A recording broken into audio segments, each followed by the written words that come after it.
Bien, el mensaje de esta mañana tiene mucha información. Así que yo les recomiendo que aunque lo hayan escuchado aquí esta mañana, vayan al website o vayan a Facebook o a YouTube y no solamente lo escuchen otra vez, sino vuélvanlo y vuélvanlo y vuélvanlo a escuchar. Y si salen algunas preguntas, anótelas y yo con mucho gusto le voy a ayudar. Esto es un tema que solamente lo podemos entender a través de la asistencia del Espíritu Santo de Dios. Si no tienes la asistencia del Espíritu Santo de Dios, no vas a poder entender, como dicen en el argot popular, ni papa sobre esto. Así que vamos a concentrarnos, olvídense del tiempo, del espacio, remóntense a donde están sentados con Cristo, en los lugares celestiales, a la derecha del Padre. Abran su corazón, abran su mente, abran todo para el Señor. Sentaditos ahí donde estás, comienza a vivir desde tu espíritu, no desde el alma ni desde la carne del cuerpo, vive desde tu espíritu. Y dale sencillamente libre paso al Señor en esta mañana en tu vida. Padre, en este momento queremos que tú quites todo obstáculo de nuestra mente, de nuestro corazón. Que tú, Señor, abras nuestro entendimiento espiritual. Abre los ojos del Espíritu para que podamos ver y entender lo que tú nos quieres comunicar en esta mañana. Porque es importante que nosotros como iglesia, como tus hijos, nos ubiquemos en las realidades eternas. Porque al fin y al cabo la realidad eterna es la única que funciona. Es la única que es verdadera. Así que, Señor, en tus manos estamos para que tú nos ministres en esta mañana y hables directamente al corazón de cada uno de nosotros. En el nombre de Jesús. Amén. El mensaje de hoy, alma y espíritu, vamos a tomar dos textos claves, pero no vamos a hablar mucho sobre este texto. Estos dos textos más adelante los vamos a estar tomando. Vamos a usar una serie de citas bíblicas que ustedes van a tener la oportunidad de ver en la pantalla. Así que la primera que vamos a ver es Hebreos capítulo 4, verso 12, donde dice: la palabra de Dios es viva y eficaz y más cortante que las espadas de dos filos, pues penetra hasta partir el alma y el espíritu, las coyunturas y los tuétanos, y discierne los pensamientos y las intenciones del corazón. Y quiero que vean ahí partir el alma y el espíritu. Y cuando habla de las coyunturas y los tuétanos, obviamente se está refiriendo al cuerpo humano. La segunda es 1 Tesalonicenses capítulo 5, verso 23, que dice: que el mismo Dios de paz lo santifique por completo. Fíjense esa palabra, completo. Y que guarde irreprensible. Vean la palabra todo, su ser, espíritu, alma y cuerpo, para la venida de nuestro Señor Jesucristo. Hay una ignorancia tremenda en los cristianos con respecto a la distinción entre el alma y el espíritu. Y es muy general. Y es la causa de que haya una falta de pleno crecimiento espiritual en la vida de muchos creyentes. Hay un teólogo que ya está fallecido, inglés, conocido como G.H. Pember, y él señala como causa de este desconocimiento la diferencia entre el alma y el espíritu, la fraseología que se ha establecido dentro de la iglesia popular, alma y cuerpo. Con facilidad la iglesia usa alma y cuerpo. Y dice este teólogo que eso ha provocado una deficiencia, no solo en el conocimiento, pero también algo que ha provocado el idioma que hablamos. Así que él dice que aunque tenemos sustantivos para espíritu, para alma, para cuerpo, con frecuencia se tratan el alma y el cuerpo como si fueran sinónimos, como si fuera lo mismo. Y cuando buscamos en el diccionario, tanto en inglés como en el diccionario español, no se encuentra un adjetivo para el alma. Por lo tanto, como no se encuentra un adjetivo para el alma en nuestro lenguaje, se ha ocultado la naturaleza tripartita, o sea, de tres partes del hombre en las diferentes versiones de la Biblia, donde la palabra griega, que significa perteneciente al alma, a veces se traduce como natural, otras veces como humana y otras veces como sensual. Ahí pueden ver lo que Hebreos 4:12 y 1 Tesalonicenses 5:23 está hablando. Todo el ser, espíritu, alma, cuerpo. Y el ser humano es tripartita, tiene esas tres partes. He puesto ahí el espíritu como blanco, el alma como gris y el cuerpo como medio color oro. Pero están todos dentro del marco del azul, que esa es la totalidad del ser. En el espíritu, pues ustedes ven que tenemos lo que es la identidad. Ahí está el corazón. Cuando la Escritura habla acerca del corazón, está hablando del espíritu también. En muchas ocasiones, la mayoría de las ocasiones. El alma, donde está la mente, ¿verdad? Las emociones, la voluntad. Y el cuerpo, donde está sencillamente todo el sistema nervioso en todas sus áreas, donde están los cinco sentidos, donde está el habla, donde está la acción. En 1 Corintios 2:14 dice, pero el hombre natural, y ahí la palabra que se traduce natural en el griego es psuchikos, no percibe las cosas que son del Espíritu de Dios, porque para él son una locura y tampoco las puede entender, porque tienen que discernirse espiritualmente. En Santiago, capítulo 3, verso 15, dice, esta clase de sabiduría no es la que desciende de lo alto, sino que es terrenal, estrictamente humana. Y esa palabra humana ahí, que se traduce humana del original, sigue siendo la misma del griego, psuchikos, y diabólica, dice en adición Santiago. Por supuesto que los eruditos griegos conocen muy bien las diferentes palabras del original, lo que significan.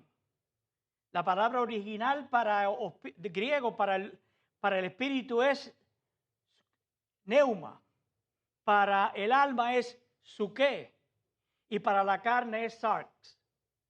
Pero la generalidad de los cristianos, que no son eruditos, en el griego, no sabemos estas distinciones. Con el resultado de que somos incapaces de poder discriminar en la experiencia que tenemos entre esas tres cosas que realmente son diferentes. Así que la necesidad de este conocimiento en el pueblo de Dios se está volviendo cada vez más importante y no es un problema de una importancia académica necesariamente, porque si vas a un instituto bíblico o vas a un seminario teológico, vas a encontrar las palabras en griego original de la Escritura y vas a tener que aprender muchas cosas.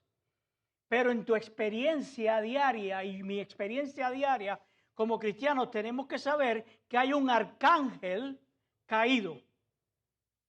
Y ese arcángel caído se llama Satanás, adversario. Y este arcángel tiene una sabiduría sobrehumana y Él conoce exactamente la composición de los seres humanos. Y Él se viste como ángel de luz y Él lleva a cabo todo el poder del conocimiento que Él posee acerca del ser humano y falsifica, oiga bien, falsifica la obra del Espíritu Santo y crea en el ámbito, no del espíritu, pero en el ámbito del alma, intimaciones casi tan perfectas como de la vida pura del Espíritu de Dios, que no mora en el alma, mora en el espíritu del hombre. Así que los cristianos más fervientes corren el riesgo de ser engañados por este arcángel. Por lo tanto, es necesario que la enseñanza de la Escritura sobre la distinción entre el alma y el espíritu se lleve al alcance de la comprensión de todo creyente y que se aclare lo más posible a partir de la palabra de Dios. J.H. Pember y Otto Stockmeyer han usado en inglés el adjetivo soulish, porque en inglés la palabra alma es soul, y entonces usan soulish. En español, ¿cuál vamos a usar nosotros? Podríamos introducir una nueva palabra que no está en el diccionario de la Real Academia Española, y esta sería el adjetivo almático o almática. Búscalo en cualquier diccionario de la Real Academia Española y no vas a encontrar esta palabra en ningún lugar.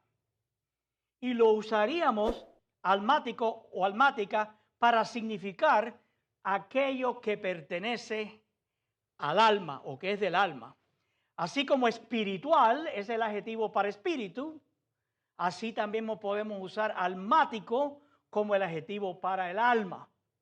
Por lo tanto, la palabra almático bien podría ser generalmente aceptada como el adjetivo que falta, lo que nos permitiría hablar tanto de almático como de espiritual y como de carnal.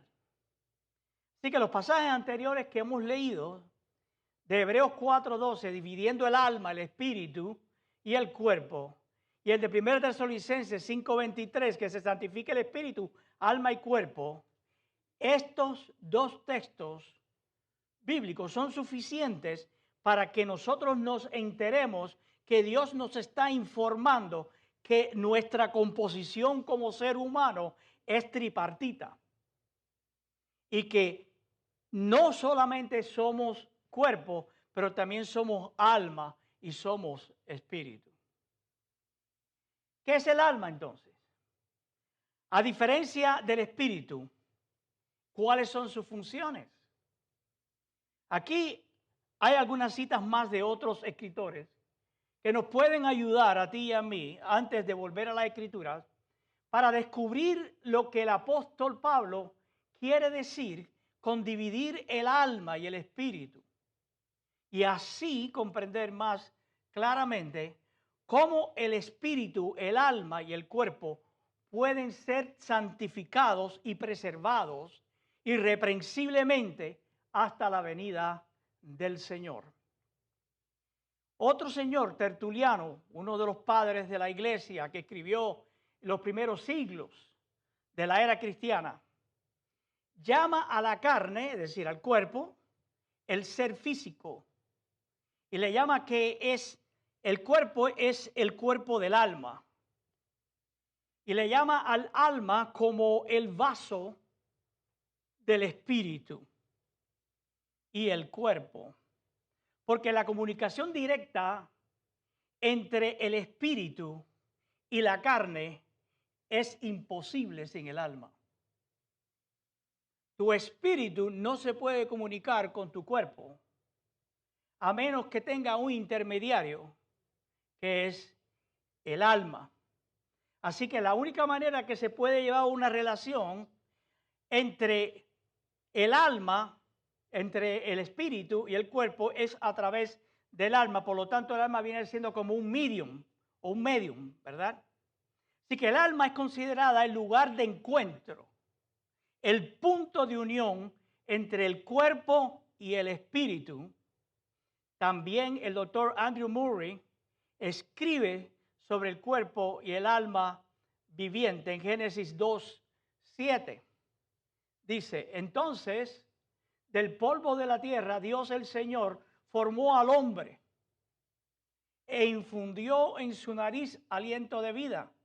Así el hombre se convirtió en un ser con vida. Es decir, Él formó el cuerpo del polvo de la tierra. Dios formó el cuerpo de la tierra, pero no era más que un cuerpo. No tuvo vida hasta que Dios infundió, dice ahí, en su nariz el aliento de vida. Así que el señor Murray nos dice que el hombre se relacionó con el mundo externo por los sentidos del cuerpo a través del espíritu y se relacionó con el mundo espiritual a través del espíritu. Cuerpo, relación con lo externo; espíritu, relación con el mundo espiritual. Pember, por otro lado, explica muy claramente la función de cada uno y dice, podemos llamar al cuerpo la conciencia sensorial y el alma la autoconciencia y el espíritu la conciencia a Dios. Así que de nuevo dice, el cuerpo nos da el uso de los 5 sentidos y el alma, el intelecto, que nos ayuda en el estado actual de existencia, y las emociones que proceden de los sentidos. Así que mientras que el espíritu es la parte más elevada de nosotros, vino directamente de Dios y por el único modo en que nosotros podemos aprender, entender, darnos cuenta, tener conciencia de Dios y adorar a Dios. Por eso es que la Biblia dice que Dios quiere que los que le adoren en espíritu y en verdad. También el doctor Murray está de acuerdo que cuando los dones con los que se dotó al alma, cuando el hombre se convirtió en un alma viviente, fueron la conciencia, la autodeterminación, la mente y la voluntad. Y dicen que el alma debió ser siempre entonces, ¿verdad?, el molde o el vaso en el que se recibiría la vida del espíritu humano. El doctor Murray también dice, el espíritu es el asiento de nuestra conciencia de Dios, el alma de nuestra conciencia de nosotros mismos, el cuerpo de nuestra conciencia del mundo. El espíritu humano es donde Dios habita. En el alma, el yo, y en el cuerpo, los sentidos. Así que nuevamente Pember escribe sobre la creación del hombre y cómo se formó el ser tripartito. Dios primero moldeó el marco del sentido y luego sopló en él el aliento de vidas. Y está en plural en el hebreo con la palabra neshama. La palabra neshama es vidas, no es vida, pero vidas. Así que está en plural en el original. Y esto se puede referir al hecho de la inhalación de Dios produjo una vida doble, sensual en el sentido de pertenecer a los sentidos y espiritual. Así que agrega en una nota al pie de la página de su escrito que posiblemente el significado del uso plural en el aliento de vida es que la inhalación de Dios se convirtió en el espíritu y al mismo tiempo por su acción del espíritu sobre el cuerpo produjo el alma. Así que brevemente vemos que todos estos autores, todos estos escritores definen prácticamente el alma como el asiento de la personalidad, que consiste en la voluntad y en el intelecto o la mente, una entidad personal que se intercala entre el espíritu y el cuerpo. El espíritu, la apertura al mundo espiritual y el cuerpo abierto al mundo exterior de la naturaleza y de los sentidos, que tiene el poder de elegir qué mundo va a dominar y va a controlar al hombre entero, al ser humano. O domina el espíritu, Dios a través del espíritu, o domina el cuerpo. Y el alma determina eso. Por ejemplo, cuando Adán caminó en el jardín del Edén, el espíritu insuflado en él por Dios dominaba el alma, es decir, el intelecto, la mente, la voluntad, y a través de la vasija, el alma resplandecía dentro y a través del tabernáculo terrenal, es decir, a través del cuerpo de barro. Y Adán y Eva eran luminosos, tenían luz, y esa luz los hacía impermeables al frío y al calor, y capaz de cumplir perfectamente el objeto de su creación por parte de Dios. Pero, hay un pero. Tenemos que considerar al hombre que cayó. Y después de un tiempo el resultado, cuando fue visto lo que sucedió. Y lo vemos en las mismas palabras del Señor. Ahí tienen la caída. Se hundió el espíritu en el alma y el alma en el cuerpo. Porque se cortó la relación del espíritu humano con Dios en Adán y Eva.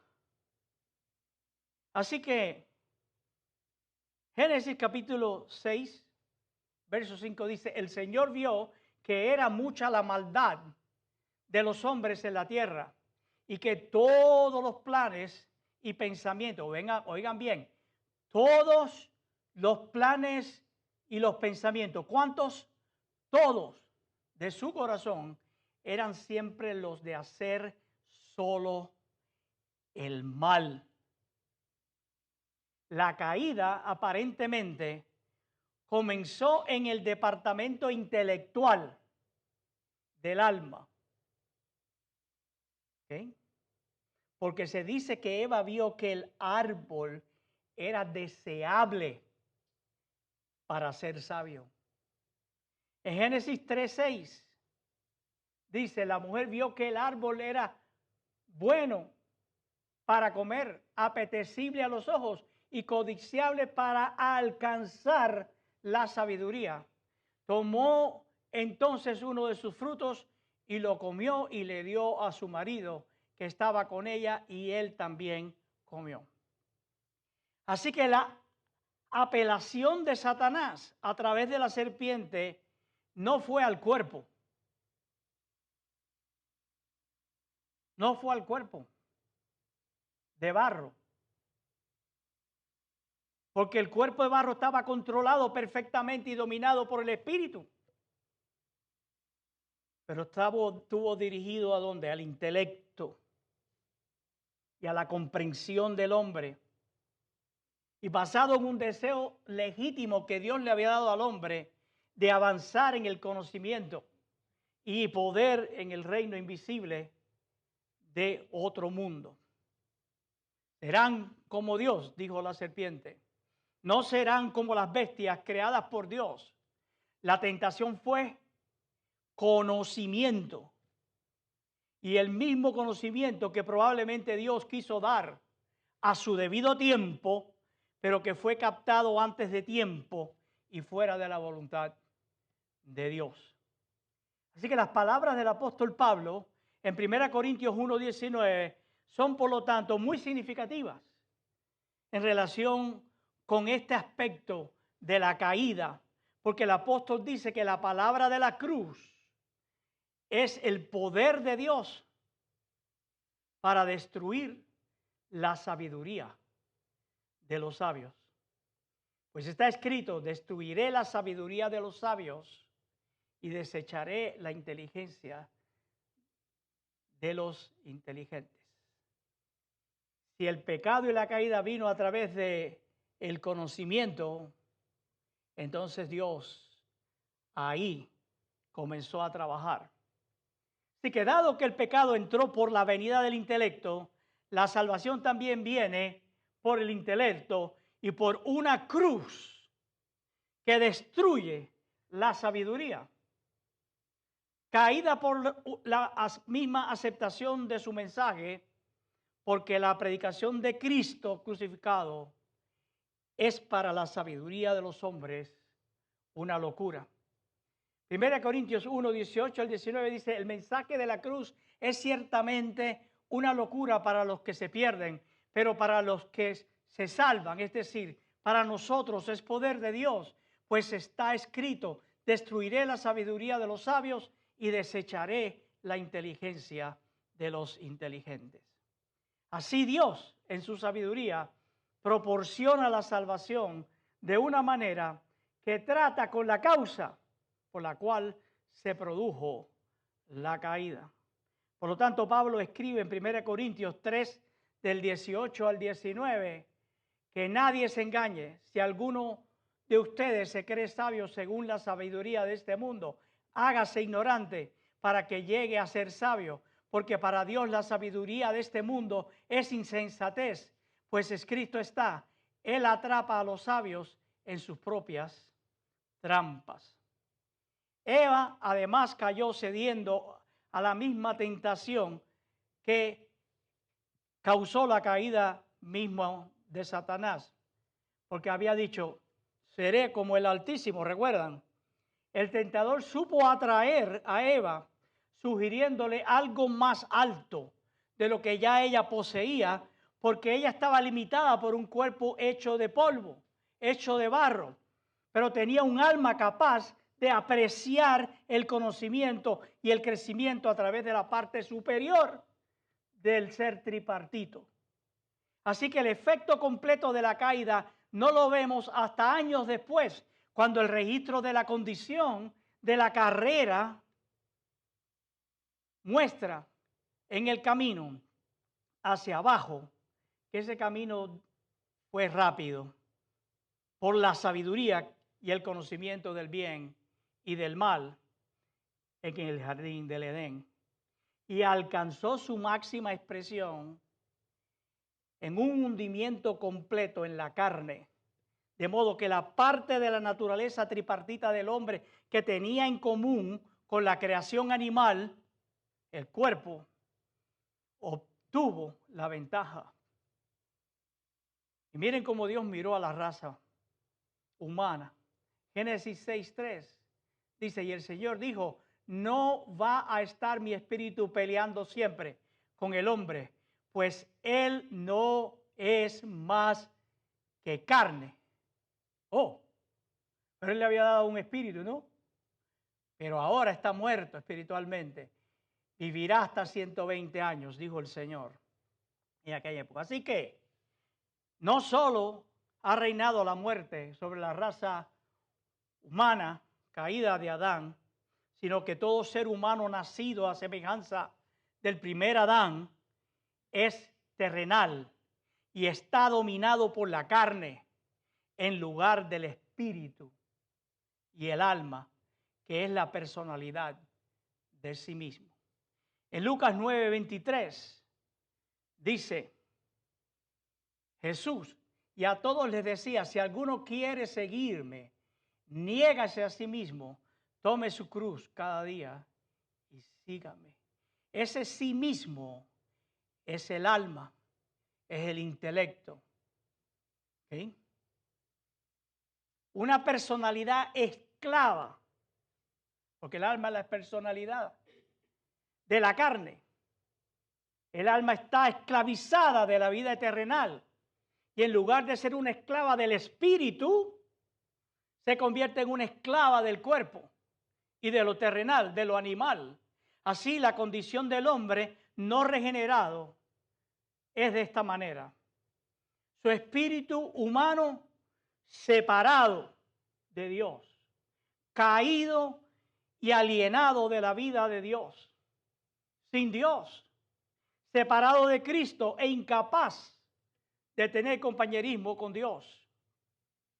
El alma, el intelecto, la mente, la voluntad, la autoconciencia de uno mismo pudieran gobernar sobre el cuerpo, o el cuerpo en sus deseos y apetitos puede esclavizar y dominar al alma. Pero mientras el espíritu humano está muerto para Dios y en la oscuridad, permanece el cuerpo. Está muerto porque está separado de Dios, pero no quiere decir que él no existe, existe. Está lleno de actividad, como también está lleno de actividad el alma, la mente y el cuerpo también. Y en algunos casos la parte espiritual del hombre no creyente, del hombre no regenerado, puede ser tan grande en su capacidad que incluso en su condición oscura, en su condición caída, ese espíritu oscurecido, caído del hombre, puede dominar el alma también y el cuerpo. Y entonces se puede decir que el hombre, en el sentido de ser gobernado por su espíritu, es espiritual, pero también en el sentido que posee más espíritus que otros, pero no principalmente que son espirituales desde Dios, desde el Espíritu de Dios. ¿Quiénes son esta gente? Estas son la gente que tienen unas capacidades espirituales que normalmente son los mediums, ¿verdad? Son aquellos que capaces de ejercer poderes ocultos, como la clarividencia, otorgados por medios satánicos, porque a menos que el espíritu humano del hombre sea regenerado y habitado por el Espíritu Santo de Dios, está de acuerdo con los espíritus caídos de Satanás y está gobernado por el príncipe del poder del aire, el espíritu que ahora obra en los hijos de desobediencia. Así que vemos, por tanto, que el espíritu caído del hombre, despojado de Dios en la caída, se hundió, por así decirlo, en la vasija del alma, y el alma se hundió nuevamente en el cuerpo carnal bajo lo que el apóstol Pablo llama el poder de la carne. De modo que en los inconversos, el alma manifestada a veces en intelectualidad, a veces en sensualidad, a menudo en ambas formas, el dominio no es de parte del Espíritu de Dios, sino de la carne. Así que podemos decir que la cruz y la caída corresponden exactamente y perfectamente la una a la otra. Jesús le dijo a Nicodemo, a menos que no nazcas de nuevo, a menos que no nazcas del agua y del espíritu, no puedes ver el reino de Dios. Conclusión. El ser humano creado por Dios es tripartito, es decir, compuesto de tres partes, espíritu, alma y cuerpo, que en conjunto forman la totalidad de su ser. El espíritu es nuestra conciencia a Dios y al mundo espiritual. El alma es nuestra conciencia a nosotros mismos y el cuerpo nuestra conciencia al mundo físico. El espíritu caído del hombre, despojado de Dios, se hundió, por así decirlo, en la vasija del alma, y el alma se hundió en el cuerpo carnal. De modo que en los inconversos el alma, manifestada a veces en intelectualidad, a veces en sensualidad, a menudo en ambos, reina sobre ellos con indiscutible dominio. Así que el pecador recibe una vía de escape, de esclavitud del alma y del cuerpo, en que la naturaleza tripartita del hombre podría entonces ajustarse nuevamente con el espíritu y al dominio del espíritu una vez más. Así que el cuerpo y el alma pueden estar sujetas una vez más al espíritu. Y la única manera que puede ser eso es cuando somos regenerados, cuando nacemos de nuevo, cuando recibimos un espíritu nuevo de parte del Señor. Así que el instrumento del espíritu es el alma. Y a través del alma, el espíritu domina al cuerpo. Entonces la pregunta es, como creyente, ¿qué te domina a ti? ¿Qué me domina a mí? ¿Desde dónde yo estoy viviendo mi vida? ¿La estoy viviendo desde mi cuerpo? ¿Desde el sentido? ¿Desde las sensaciones? ¿La estoy viviendo desde el alma? ¿Desde el intelecto? ¿Desde las emociones? ¿Desde la voluntad? ¿O la estoy viviendo desde el espíritu, donde mora Dios? Mientras yo preparaba este mensaje, yo pensaba, bueno, ¿qué pasa si yo de manera intencional digo, voy a vivir desde mi espíritu? ¿Qué pasaría? Y le digo, espíritu domina al alma, domina al cuerpo. Y me recuerdo cada momento que yo soy espíritu vivo en Cristo Jesús. Y puedo vivir de esa manera. Vamos a escuchar una música para terminar.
Y ahora que el amor de Dios, la gracia de nuestro Señor y Salvador Jesucristo y la comunión con el Espíritu Santo de Dios sea con todos y cada uno de nosotros, donde quiera que estemos, donde quiera que vayamos.